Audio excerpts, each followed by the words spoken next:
Mr. Hot. Thank you, Jason. Good afternoon to the first Water Management Committee meeting of the year. Maybe it's the second one. My first one. So, that's right, we didn't have one last month, did we? That's right, because we canceled and moved this one, yeah. Yeah, okay. Yeah. So we're going to have just 11 of these this year. Anyway, this is called to order. Like to open this up for all of the public comments that are in the queue. I don't think so. I don't see any. All right. Okay. And anything from the committee? The Crown, nothing, no. Okay. Item number 3, Indian Wells Valley Groundwater Authority. That would have been something that Mr. Griffin would have addressed. Yeah, he probably would have, but I think he addressed the previous meeting already, and I haven't seen the agenda for the coming meeting yet. I don't believe there's one out. But George, is there anything you can shed light on the discussions you've been having with them that you're able to talk about? They didn't look to have a terribly busy schedule. We just went over we had the pre-meeting for their agenda for their upcoming meeting. I didn't see anything of tremendously significant note that I think is worth reporting right here. That certainly nothing that affects the water district. Have they been back in touch with us about that Freedom of Information Act request that they? They have not. I didn't get any questions on that. We had some discussions about things that might have been put on the agenda, but they're gonna take some things to their board that we've proposed in terms of like the payment issue and some other things, and so that's gonna get pushed. That got pushed off till the next meeting. They're gonna brief their board in closed session first on some certain things that we're interested in, and so other than that, it was a fairly Okay. benign meeting. I wouldn't be surprised if Director Griffin gets some questions next week about where we are with that. Will you be preparing some talking points for him to be able to respond to that? I will, and I've been in discussion with our legal, and we forwarded all those to our legal for analysis and response just today. Okay, good. Yeah, it's just that we need to be so careful, Right. adjudication. But one comment I want to make, and I've said this to George already, is that I'm able to see a little crack in every dispute. I mean, working towards some cooperation. I'm seeing it both with the water district and the GA. As small as it may be, it's there. And George is working pretty hard on getting some cooperation and understanding. And I'm seeing the same thing with the city. And so I think it's important that people understand that we've never sat back and said, we don't want to deal with you. Right. Yeah. But we don't want to shoot arrows back and forth, that's for sure. I thought the last Yeah. email exchange you had with their council was very civil. Yeah, I will say today too that we're going to have a presentation at our board meeting on Monday with respect to CEC doing a independent cost analysis of the pipeline and the cost, ultimately focused on the cost to our customers. And in the staff meeting, now they certainly don't have approval by their board to say that they're going to cooperate on this, but I said that we would like to cooperate with the GA in developing these costs that would give us a range of values for what our customers might see, and they were already pretty well in agreement with them that the cost of construction is pretty well nailed down, and they seem pretty receptive to that, to the point of cooperating with this contractor if we can bring them on, and we probably can't put that in our budget until early in 2025, which would be the July timeframe. But they're certainly going to take that idea to their board, and they seem to be receptive to the idea of jointly working on costs that would ultimately be passed on to our customers, and making sure, and I think that would be a big step forward for all of us, because then it's not an argument of who's what. The costs are just there, and the public gets to see what they might be, and the public gets to decide. Are these the same folks that you and I met with at Aqua? Yes. Okay, good.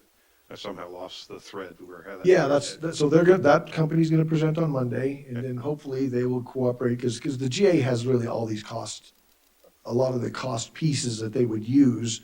And so they seem receptive to sharing that information and collaboratively working with them to develop what we would call a jointly approved sort of cost of O&M as well. Good. But they will pick up the cost that, I don't know if the GA's put any money to or cost to yet, such as what the Department of Water Resources, fresh water, or drinking water, potable water, that list they got of all the additional things that need to be done. Yeah, I'm sure that the GA hasn't put a cost to that yet. Maybe they have. Yeah, I think Yeah. those things will all come up in discussion. And they would handle also whatever cost we may incur for the changing of our system to handle what the GA expects us to. Yeah, So they would handle this firm. yeah, and those will all that'll all should be part of what we Okay, move towards. great. Injection considerations as well? Those are negotiated points, whether they want to, do we want to pay the contractor extra to look at different options, what if we did it this way, what if we modified this, those are all things they're capable of doing. And so I think we'll have to work with the GA to sort of a joint agreement. The current sort of prospect is what would it cost in the sort of as-built or the as currently designed prospect, which has us as the only recipient of water. I think everybody knows that we're not in favor of that.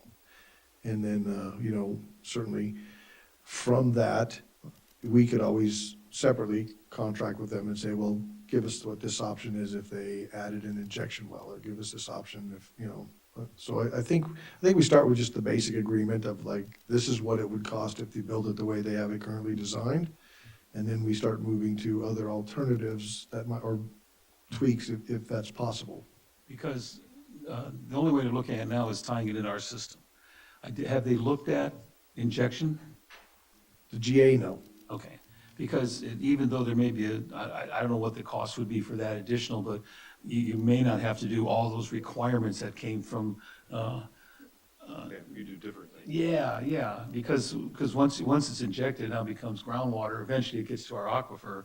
So does that save the district from investing millions of dollars to change their system, and also all the additional filtration and carbon filtration required by the water resources?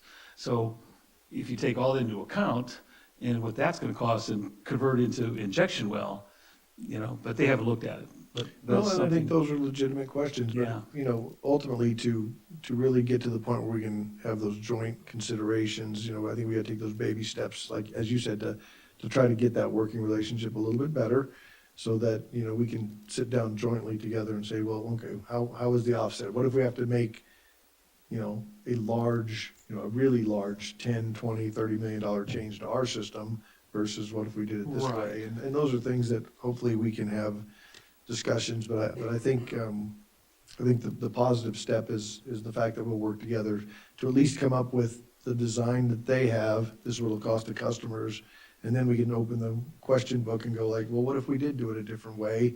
Should we look at that cost option as well? And I think they might be open to that because, they're basing all their money they're getting on grants on this pipeline the way it is, tying right into us. But with all these additional costs that are showing up, that might be avoided by injecting it.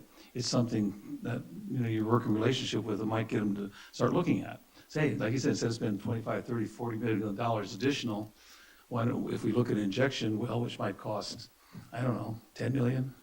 Well, weren't injection wells part of the wastewater proposal? The wastewater stream, I believe Yeah, injection was part of that, so yeah, they they decided should they have some could. idea what. They should idea, of what it's gonna cost. But it's a good thing to read, if they're talking to you and listening, and you're able to work with them and say, hey, by the way, have you looked at saving all this money but investing something here which might be less? Yeah. You know? So these are, and trust me, they're watching this, if there's somebody on the line watching, it's the GA, so we don't want to push them into Right. let's take the baby steps at this point in time and the things that we can agree on and that makes sense to everybody and then build on that relationship is sort of my general thought process on how we move forward. Baby steps. Is there still a dialogue regarding, because I thought there was a dispute regarding their assumption of what the complexity of hooking up to our system was versus our view of the complexity. I've had a couple of discussions and generally what the GA has told me in some discussions is that they are not opposed to us coming to them and saying like, hey, if you hook to our system, we need to facilitate that. And that could mean things like, if we have restrictions where the water comes in at point A and we have to move it over to point B, C, and D, if there are restrictions between there, that has to be part of the project. If there are pumping stations that need to be put in, that needs to be part of the project. If there's a treatment facility, that needs to be part of the project.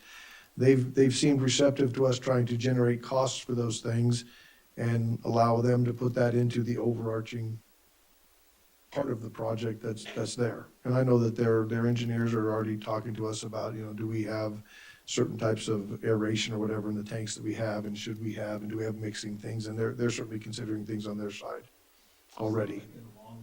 Just sounds like in the long run, the best thing would be is inject it and avoid all that equipment changes and everything else and recertifying the water district, handling surface water and all that needs to be, yeah, but you won't know that till you put a pencil to it.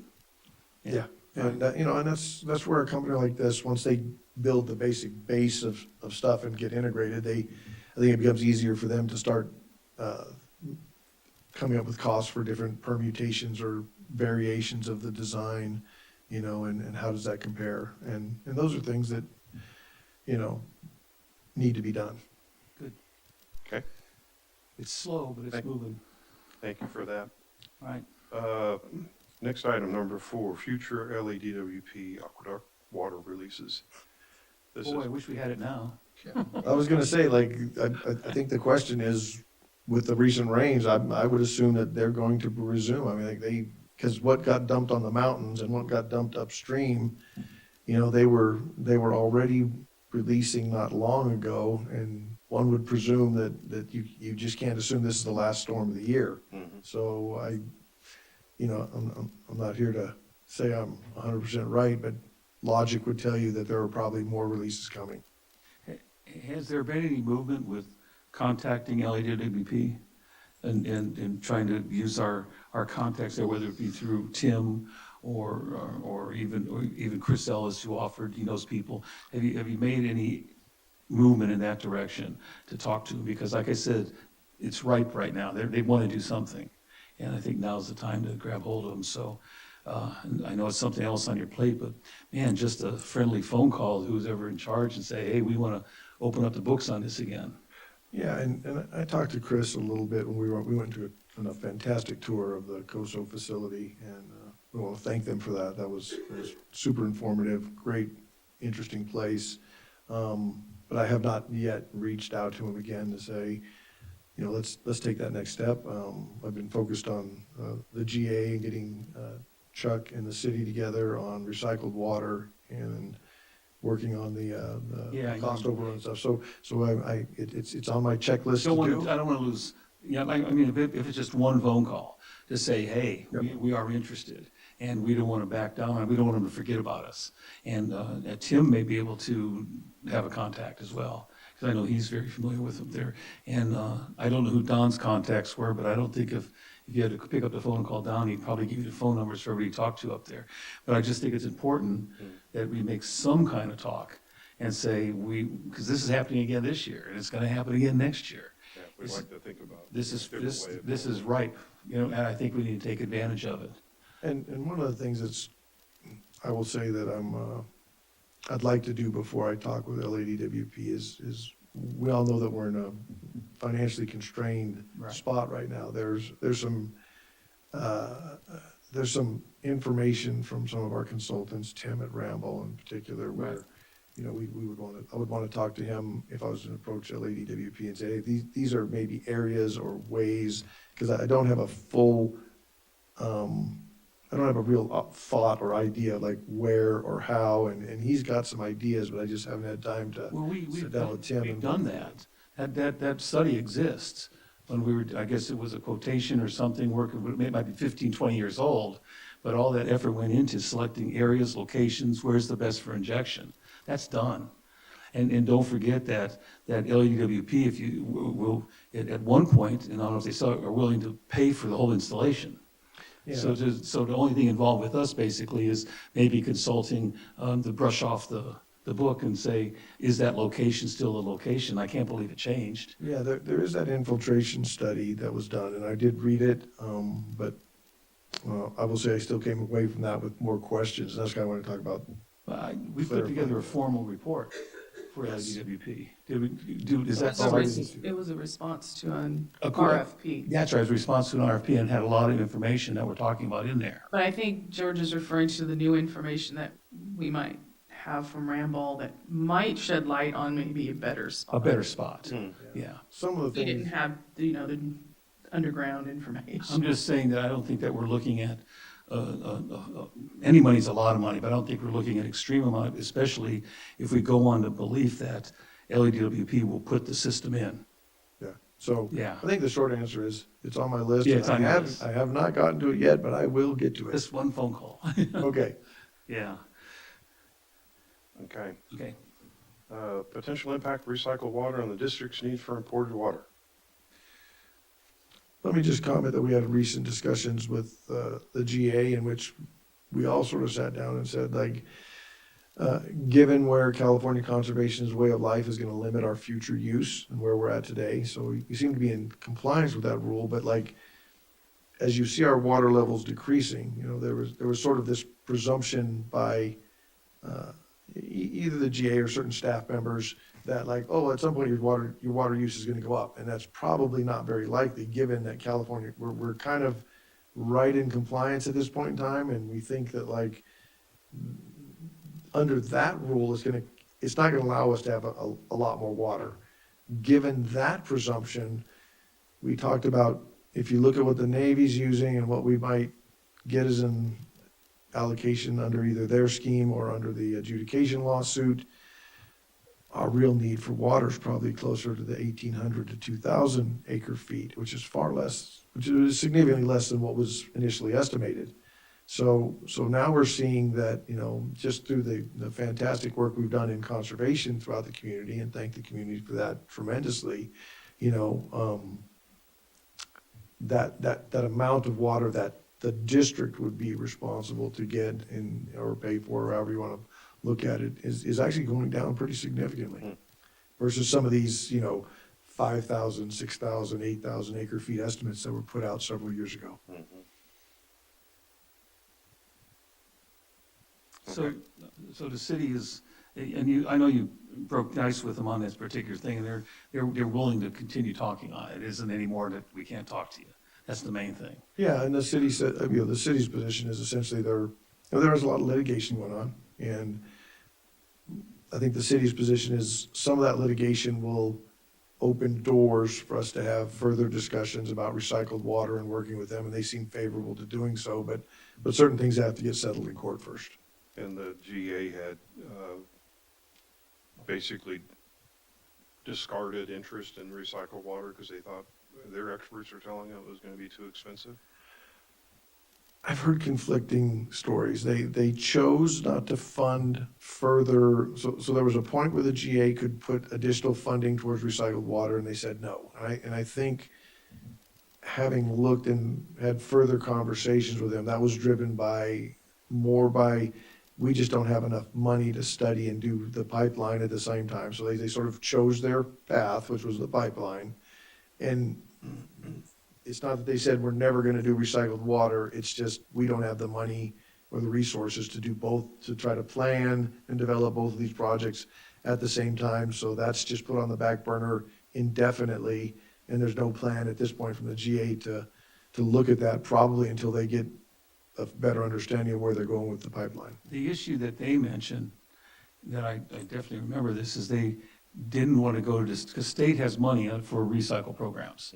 And the advice was that they don't go to state, because the state will view that cost, your estimate of, I forget, they were $5,600 per acre foot or something, that the state would view that as a not doable project. So that was part of it too. The money was there, but they didn't want to approach saying, this is our calculation for cost per acre foot. And I'll say this too, I believe there's a number of notes in the GA's board meeting minutes that indicate that Capital Corps is not very positive on the fact that they're going to get any money from the state for either the pipeline project or anything else at this point due to state budget shortfalls. So, and I assume Capital Corps knows what they're saying. If they're saying it's unlikely, it's probably pretty unlikely. Yeah, I know the governor had placed a very high priority on recycled, and reverse osmosis and other treatments Yeah. for for seawater treatments in his budget. But like you say, the money's not there. Mine's not gonna be there. Last year it looked pretty promising. And Yeah. I think that was last year's plan, Yeah. but yeah. Governor It's might, okay. maybe the government bill is a high-speed, water railway train.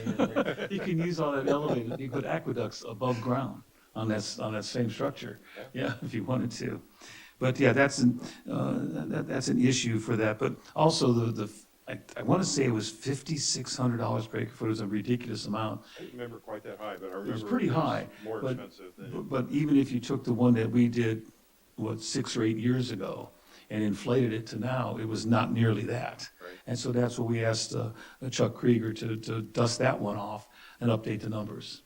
Because it may get to the point where we say, hey, even if someone gives us the money to install the thing, that to operate it is just gonna be too much. Yeah, well, and I think that looks to the long-term future of the water district. If we get through the adjudication, Right. there's no guarantee we'll have all the water we need. And certainly, making an investment by the water district at some point in the future to capture that water for our use so that we have, the Yeah. allotments that we need, that's something we should always keep our eyes focused on, because we don't want somebody else getting that if we need it. Part of that project, the city's already signed up to do, which is the new wastewater treatment Yeah, facility. and we did have discussions with the city, and that project is moving forward, and they expect funding, and it's in the queue. And so it's not gonna happen next month, but, I think the city has the swimming pool they're working on first, and a Right. couple other projects, and they're doing this big, I guess they call it Carmageddon, where they're putting the big pipeline down China Lake Boulevard, but I think the wastewater treatment plant is not far behind in their project priorities. My point was that, the overall cost of the recycling project Oh, yeah. had to include that upfront wastewater treatment facility, so breaking that out and looking at what's left over. Yeah, Jason and I spent a considerable amount of time puzzling through and trying to figure out how they calculated the cost of the recycled water. And I'll just say that we didn't come away with a clear picture of how that math made a lot of sense to us. Jason, you had a different, It's, There are definite things that are contradictory in the two reports. And also, I believe we mentioned at the last meeting, there are some costs that look like they're inflated, some. yeah, so there were actually two places. There was a title, I don't know, I want to say it was Title 9, it might have been Title 11. It had one of those Greek letters on it that's on the GA website. And it actually came up with a number of, I want to say, what was it, $2,500 an acre feet for recycled water? And then there was another report that was given to the board that had a number that was closer to 6,000. it was huge, yeah. And we were trying to reconcile those two reports, because that title study, Jason, and correct me if I'm wrong, that had a much lower number for some reason. And then there was a different number that was 6,000, and we couldn't reconcile how they went from one number to the other, is what we couldn't do. I didn't even know what their system looked like. Was it Right. advanced treated? Where was it? Well, they ran different things. They had one that was stage 2 RO and then a stage 3 RO. Yeah. They had 7 different booster pumps. They had 3 injection wells. 10 miles of 10 miles of pipeline. pipeline. I So, mean, because as I understand it, Renee, correct me if I'm wrong, could tertiary water be re-injected, providing it is a certain distance from your aquifer, or at least from the draw point? I'm not really sure. I know that when you inject water, it's a whole different set of regulations. Okay. And usually the water has to be even better than what's already in the ground. Yeah. So that's why it has to be so highly treated before. Yeah, I thought there was some It's level. not just tertiary, it's advanced Yeah, treatment. advanced, yeah. after. So even advance is, you have to go advanced before you inject. I couldn't remember Mhm. from what they had said. But even then, you need a monitoring well between where you inject it and where you Yeah. withdraw it. yeah, So, yeah. Mhm. so it's, They talked about some breakthroughs in the California's regulation in the area during the Aqua Conference. It sounded significant. I wasn't following it close enough to truly understand, but it sounded like a lot of the roadblocks that were, I don't know, through the approval process had been streamlined because they really want this Yeah. to start happening in a bigger way. Right. They did approve, recently, just, the water board, they approved, the state water board approved, I hate to say it, is toilet to tap. And they streamlined getting there. Right. So, because that's how they're pushing us, they want to make sure people begin to look at that. And I agree with Mal. Mal's right, Yeah. that they've streamlined a lot of processes, but they always caveated it with, it's not going to be very inexpensive. It's No, gonna no. be, it's gonna be expensive Yeah. to get there. Nothing's inexpensive. Something that we had touched on this area was the previous Aqua conference. I made contact with a Metropolitan Water District representative who had made a briefing on their plans to put in California's largest recycled water plant in there. I think they're under construction now. They've got a pilot plant that they've opened up for tours, and you might remember, maybe Right. you were here, I mentioned that if we could get Jim to give us approval, because we'd be a Brown Act violation if we all went down at the same time, right? So what can we do to get our board members, or at least our GM, exposed to what's going on there? Okay. It occurs to me that they may have a lot more insights than we have locally about what injection's all about, because they plan to do injection, just like they do at Orange County. And that might be another trip that we would think Yeah. about doing is, okay, how did Orange County get through all this? And who knows, maybe Renee, the did you pilot go plant is big enough that we can buy it from them, it'll work here. Renee, did you go through a tour like that, or could you want to give us some background on your tour? It's been some years ago, but yeah, Orange County, they do percolation, and then they do injection for seawater intrusion. Oh, okay. Yeah, Yeah. Okay, so they got big. and I samples. guess I did drink the water. Yeah, I remember, what I remember, she said, at the end of it, they came, there was the water that They came have out. all the these end. different streams of the, you know, Yeah, the well, process, That's and why then. she has 6 fingers on one hand. That's I'm right, right. Tasted pretty bland, but it tasted like water. Yeah. But yeah, it's a great tour to take. Yeah. I think I did, it might have been through Aqua or something, I'm not sure, I can't remember, it's been quite a while. It just occurs to me that there might be just some low-hanging fruit there that we could take advantage of with this, because we talk about injection, and I know that you've received a lot of pushback. You know, it's too expensive, or can't do it, blah, blah, blah, blah, that, based on what? And if we've got systems that are looking at a combination of percolation and injection going on, and I think Metropolitan Water District is planning on injection because they don't have the area to do the Right. percolation that they, Is theirs in LA area, or, okay. yeah, I don't know exactly where, I know where the pilot plant is. It's small enough that's down in the congested areas of LA. Yeah. But the bigger plant, I'm guessing, is gonna be somewhere up where the water comes into the valley from the Owens River. But I don't know that for sure. But in any event, if they've figured it out and the state's giving them the go-ahead to put, you know, that project in place, they may have answered some of the questions that have been elusive for us. Yeah.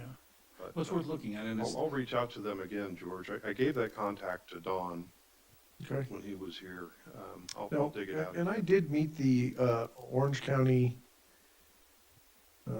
general manager, I believe it is, or the equivalent. And I've got his card over there on my desk, and I got an invite to do a tour. I just haven't had time to set that up and schedule it, but I can put that on the list of things I need to do. They do virtual tours too, of the Orange County facility now. Oh. Yeah. yeah. I get to drink my bottled water at my desk. Virtually. Their water, yeah. But I don't, based on all the costs and things I'm seeing with, I don't think it's a dead project by a long shot. I think there's all kinds of ways to look at it, and ways to approach it that may be looking at, because like I said, when I saw that one number, they came up with almost $6,000 per acre foot. I go, what the heck is that? And who knows what variable part of what they did. I mean, they were looking at 3 or different ways to do it, and that may have been the most expensive. And to that point, if we find out what Orange County and Metropolitan Water District estimates are, or real data, like Yeah, Orange County that's, has real yeah, data, that's right. you say, well, where the hell's the 6,000? Where's the 6,000 coming from? If down in Orange County, they're doing it for 1,800 or whatever, right? It's, Yeah, and this is one of the things that, you know, when you see this company give their presentation on Monday, like, they've been involved in so many projects with so many large different districts. They've got sort of background data on so many of these different projects as far as like what the cost is and what did it turn out. So that's another valuable resource that they bring to the table. When, Yeah. you know, they talked about that as well. In our project that we looked at was, we weren't gonna put any equipment there where the waste treatment plant is, because that's all the land from the base, and you'd be negotiating back and forth. We were literally gonna pipe it over to an area we had and put all the Okay. treatment equipment there. Okay. And get away from, get that, because when you start dealing with putting it there, all kinds of things can go on, you know, Yeah. I think that's- permits, right-of-ways, all kinds of things, yeah. They added 50 or $60 million to that project for that pipeline, if I remember right, looking at the numbers they added. Because we were like, Jason and I were looking at it, and we were like, oh, what's this 10-mile pipeline for? And I guess it was to get it away To from get the the. effluent away from there and treat it somewhere Yeah, else. that was, There you go, that was a shock, sticker shock one. all right. But I still feel strong that if this moves forward, I can't imagine us having to pay for the effluent. Right. And that's something that I've been hearing smatterings of, that the city wants to sell the effluent. But that's a hurdle we'll jump when we get there, right? Just another hurdle. Just We can put meters on the sinks and charge it going down. Oh, yeah. Well, I told you It's our that. water till it goes. That when I was in Louisiana, it shocked me. I got to see their water bill and their sewage bill is on the same bill. And it's just sort of like ours for the water. There's a fixed rate and then a usage rate. And on the sewage, there's a fixed rate and a usage rate calculated by volume. And I kept saying, how do you know the volume of the sewage to calculate that rate? I mean, it is as though you could put a meter on the output of their house. Right? They usually least- use the water usage is usually a percentage of the. That's, I took a few bills, and I'd see if, I wanted to see if there's a calculation between water used at the house and water that they, and there's no rhyme or reason, because you think that it would be a percentage of the water going into the home would go into the sewer system, but it was all over the place. It was here, high, low. It's just like they took the number, and just grabbed it somewhere. But that's the only way I could see they could do it. Yeah, probably each Yeah, place does it a little differently, but yeah, So you it's could like here, lower, they get information from us in order to build the sewage. right. so you yeah, could they get- lower your For the sewage commercial, bill yeah, I by don't buying know. bottled water for your I don't know how toilet. they do that. I guess you have to assume that if the water goes into the house, it's going into the sewer system. Yeah, Well, yeah, so, yeah, that's a that's a tough mystery to one. unravel. I mean, that's the good news is you know how much water you put into your system and Right. it's sold. And you do have meters going into the wastewater plant, so, and it's obviously, you would like to hope that the amount going into the wastewater plant is less than the amount you're sending to the houses, because some goes to grass and whatnot, and that would give you probably a rough estimate, but that could change month I to don't even month. want to imagine what the meters look like measuring that flow going in. Yeah. All right, I'm sorry, I don't need to drag this out. We digress. Okay, thank you for that. Hopefully, most of those questions won't have to be asked again in the next month's meetings. Brackish water, what do we know about that?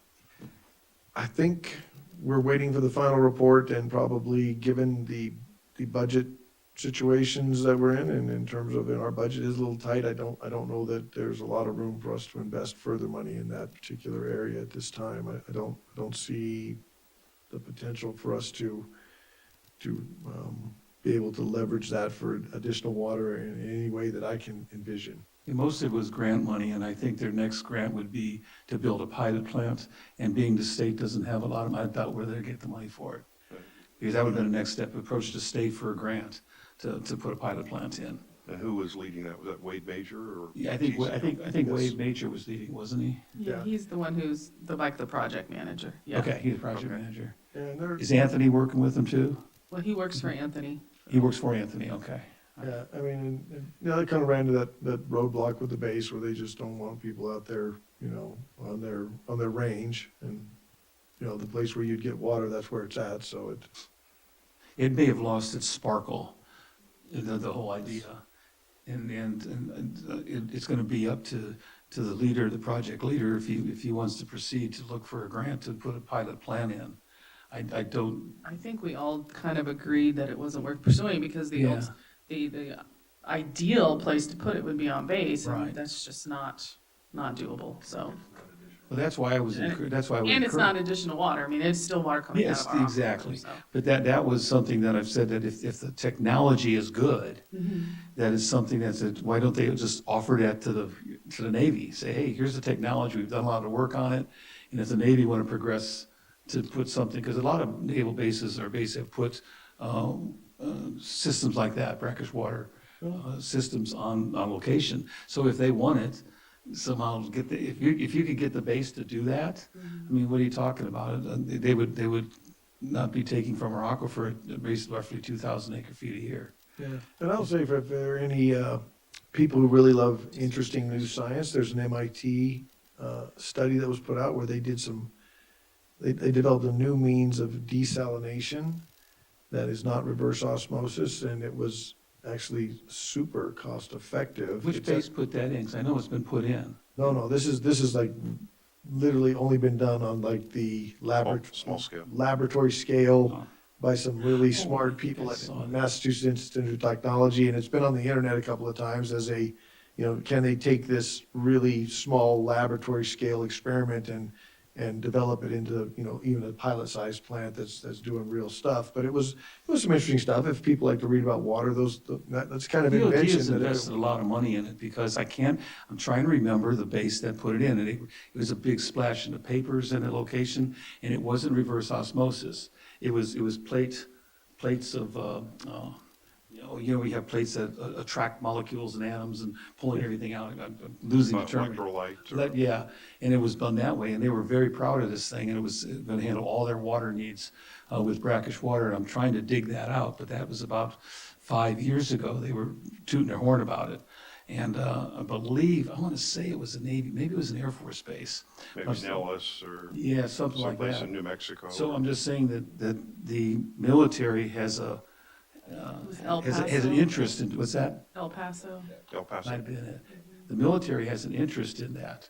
So maybe we ought to tell Anthony and his group and everybody, maybe we ought to approach the Navy and say, hey, here's what we've done so far. Do you want to continue it on base? Yeah. Who knows? And let's face it, who has more experience in desalinating water than the Navy, because every ship does it. Yeah, you're right. You need it for all your ships. And you did it on an aircraft carrier, and it doesn't cost you any electricity. Do we want to leave this on, it's up to you, it's your The brackish? it's your committee. Do you want to leave that on your, I think so, because we need to get closure on the report. Yeah. I remember talking with Krieger and Stewart, Chuck, and Chuck's assessment was, it looked feasible in our area. Access to the sun for electricity generation was good, but the hard part was disposal of the the brine. yeah, the brine, yeah. And I know Mr. Ellis had expressed So one of interest it, perhaps Sales putting it up Valley there wanted it, and yeah. as a workaround for that, but it sounded like the real cost driver that Chuck was concerned with was disposal of the brine. And then it just seemed to stop. This problem seemed to be too hard, and it just didn't. We should see it in the report, because We they should. took into account that the brine was going to go to COSO and/or Sales Valley Minerals. Right. And that was already part of the project. That's what we're doing with the brine. I'll send a message to Wade and see what the status Yeah. is. Yeah, thank you for that. Yeah, Thank you. I mean, that technology could ultimately be something that would be of interest to the Searles Valley as well. Yeah. And if we could, find other funding sources to have that a facility like that put in place over there and free up 2,000 acres of Yeah. water in the IWV, I mean, incrementally, we could be approaching the problem locally in a different way. And they don't have the same restrictions over there. That's for right. drilling, right, Yeah. that we do here. Yeah. Now, I don't know if the water might be too high, Yeah. but I Yeah, don't know. yeah, maybe something Searles Valley wants to look at themselves. Yeah, maybe Over that's there. something that, Yeah. so I think remaining educated in the area and current is probably a wise topic for the water management group. Yeah. Whether that specific topic that Wade's been pursuing is the right one to continue, I guess, is debatable, but at least, so there's not a lot of questions, like right now, we're kind of, well, we sort of remember this, we sort of remember that. Yeah, it's been in the background for so long. Sure. Do these systems remove arsenic? These brackish water systems, you have to put a special arsenic removal? Because it's RO. Okay, so it removes everything pretty much. Okay. No, Maybe that's- I'll ask Wade about it, Okay. and then I'll see if maybe part of their task is to do some kind of final presentation Great, ourselves. thank you. Thank you, Renee. The reason I asked about the arsenic is because of the Barker Brother wells. Maybe they want to look at that system down there in Cerros Valley, yeah. Yeah, maybe. Yeah. Mhm. Alternate water sources. My opinion about that one is it's on the back burner because we have so many other cost-intensive things that we're doing here for the next, probably 2 fiscal years at least, maybe 2, before we can start looking at all kinds of stuff over Well, there. and I think there's, at some point, the alternative water sources and some of these, many of these issues are linked to the adjudication that's ongoing, and eventually someday there will be data from which we can then look at how much we really need to achieve that sustainability goal, and how you get there is, the value to which we have to sort of get to is the critical piece to really let us determine, in the future, how much water do we need to be pursuing when we talk about alternate water sources, because Isn't the GA they're planning some exploration in that same area, but they've been held up because of doing, it might be worth you talking with Carol or Steve Johnson, because I don't want to if they're going to be up there doing exploration of that sub-basin, which I thought they talked about. Well, you're down in El Paso. Yeah, We Yeah, got no, we got one project approved by the state, DWR funded EP1, which was put in a year and a half ago. right. And I've not heard anything Since from then. Mr. Parker on that project. I have heard from Mr. Decker, who was on site when it was, Dr. Decker, when the well was drilled. He's given me some insights. And then the Stetson gal, Oh, I know who you June? mean. They're Jean, yeah. Jean was on site, and she started to provide some water. It's not a volume well, right? It's just a Right, monitoring it's just a well. monitoring well, yeah. But she gave us some indications of what the water quality was, and I've heard 2 different perspectives on that. One was it's pretty decent water, and another one from Dr. Decker says there's a lot of magnesium in it, and which is a challenge it'd be something we'd have to treat. But that was that project that led to that exploratory well putting in place, had more monitoring wells that had been proposed to the Right. GA, but I don't know that I don't that know. anybody took action on it. So I think it's a dead topic. Well, they're still looking at it as a potential sub-basin Right. because of its elevation. So I don't know that it's out of their viewfinder yet. I think it's something they're still looking at, but I think they're concentrating on the wells in Rose Valley right now for monitoring. But it's something we can ask, Jean Moran, that was her name, At right? Jean Marie. Yeah, or Stetson, are they still planning some more exploration to identify what that sub-basin looks like? Yeah, and Yeah. I don't know the answer to this, maybe you guys do, if they determine, and they did say this in the GSP update, that we're going to consider redefining it as an official sub-basin. Does that make it new water or not new water? Those Right, kind of they're questions are looking things all I that, can't yeah. answer at this point. Which, if it was new water, that might really change the perspective of what we're doing up there. Yeah, I agree. But for some reason, the geologists are all in agreement that what happens up there when you get a lot of these high rains is that sub-basin sort of fills up and it flows into Fremont. Because remember, at one time Fremont was trying to take that sub-basin. Right. And there was a really weird But, thing in the, yeah. so as we were looking at that, when I was looking at the 2023 report, and it indicated that somehow, despite all the rain and the fact that it doesn't appear that there seemed to be, at least from my opinion, there's no pumping going on up there, very little. Somehow that sub-basin got depleted by 5,000 acre feet. And I'm like, I don't that know where they seems, would monitor it. Like, I think that was based They have on, monitoring wells there. they have a few monitoring wells there, but like just from a common sense perspective, when you have all this rain and you have these heavy Right. infiltration years and you don't have a lot of pumping, where did 5,000 acre feet just disappear I think to? the one And well up after there is it was- Robert. it was just Roost. odd. Yeah, Robert. Robert Roost, After 2017, we had a similar release by LADWP, and the wells the following year, the monitoring wells following year showed an increase of like 3,600 acre feet of water in the basin. Previous, compared to previous 2016-15 numbers. Yeah. Those came out of their polygon Right. analysis approach. So I'm a little surprised that this year, when we dumped twice as much as we did in 2017, that we wouldn't see something similar. So I don't know. Yeah, I mean, unless I was misreading, or maybe there was a typo and it hasn't been corrected yet, but it appeared to say that their calculations are that basin lost 5,000 acre feet. Yeah, was like, I don't think that they have, Yeah, I don't think they have enough monitoring wells, or they don't have a handle on it, whatever it may be, because you'd really want to look at the production well that's up there, which is Robert's Roost. And That's the only as one. Chuck, he deals with them all the time, he says, you know, that one year, you're talking about the level came up quite a bit in it. So, yeah, Right. so I don't know, I just don't think they have enough monitoring or accurate monitoring in that area. I Yeah, think and you it's see probably that. one of those technical things that they're gonna correct Yeah. in their review, because they're not done with the review of But their. if they're gonna be looking up there and drilling our wells, let them do the exploration, and then all of a sudden they say, we found it, but we don't know what to do with it, we can say, well, maybe we do. Yeah, right? Because again, I think spending a lot of money in this area right now, we have too much going on. Yeah, no, I agree. Yeah.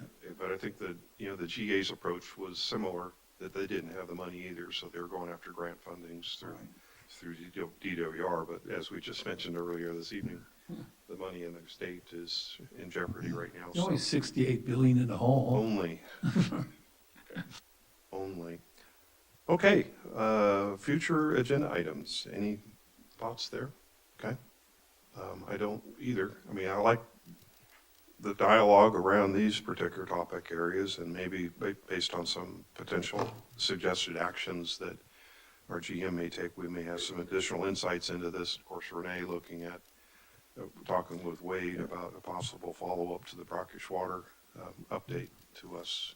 Yeah, and I think one of the things that would be really valuable for this committee to focus on is sort of, as we move into the future, to define, you know, where we want to put our resources. In the, you know, this is where we really think that we're going to get a return, and that could be focusing on figuring out what the real cost of recycled water is from the wastewater treatment plant, or we could decide we want to focus on the, you know, but to sort of give the staff here the direction to say, okay, let's go forth and with our limited resources, focus in these areas. This is where we really think we're gonna to see the most benefit for the water district. And those are tough, because there's a lot of options out there, and there's not unlimited resources. So the direction we would hope to get from the board is like, this is what we want you to pursue, because we think this has the best potential for the water district. And you guys have tremendous experience, and, you know, so I think that's good. And I just want to make a comment, like, when you read the Brown Act and it talks about this and that and all the other stuff,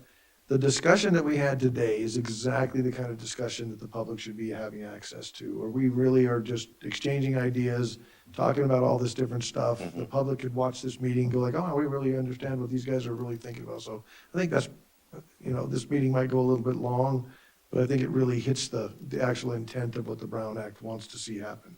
One compliment we always get at the district, especially for these meetings, is the fact that we are open like this. We do have talks, we do have discussions. If you can find a magic bullet to get more of the public here, boy, that'd be great. So every time you talk to them, encourage them. Do. You know, yeah. I'd be interested, do we track how many people look at our YouTube postings? Yes. And is there more interest? I don't, Oh, I okay. can't tell you what that is, but I know that it's, I have, It's trackable? And yeah, anyone can see it. If you go and look at the videos, you can see how many views it has. yeah. Yeah. If you bring up one of our meetings, you can see exactly how many people have watched it. Problem is, Well- Justin's watched it about 20 times already. I mean, so- if one person watches it from 3 different computers, it counts as 3, but it's, Okay, They're, but that's not a counter of who was watching it being collected live. That's who watched it afterwards. it's been, that Yes. number is coming from YouTube right now. Yeah. So, Okay, awesome. Well, it'd be interesting to see, because maybe that's the way we get them, Ron, is we can advertise, there was an interesting dialogue regarding such and such and such and such at the water management meeting this week. If you're interested, dial into YouTube. We Do can something, figure just out just some the way to more get people that people's watch, attention. and Yeah. I know we can be boring at times, But these committee meetings to me is where a lot of information gets discussed. Right. A lot of thoughts and ideas, yeah. Well, there are people who made millions of dollars by making really interesting YouTube videos. I'm not sure we're gonna pay our bills this way. Well, We're gonna need a few more hits, huh? We're gonna need a few more. Okay, well, on that note, then we'll adjourn the meeting at 3:50. Thank you very much, guys. Thank you.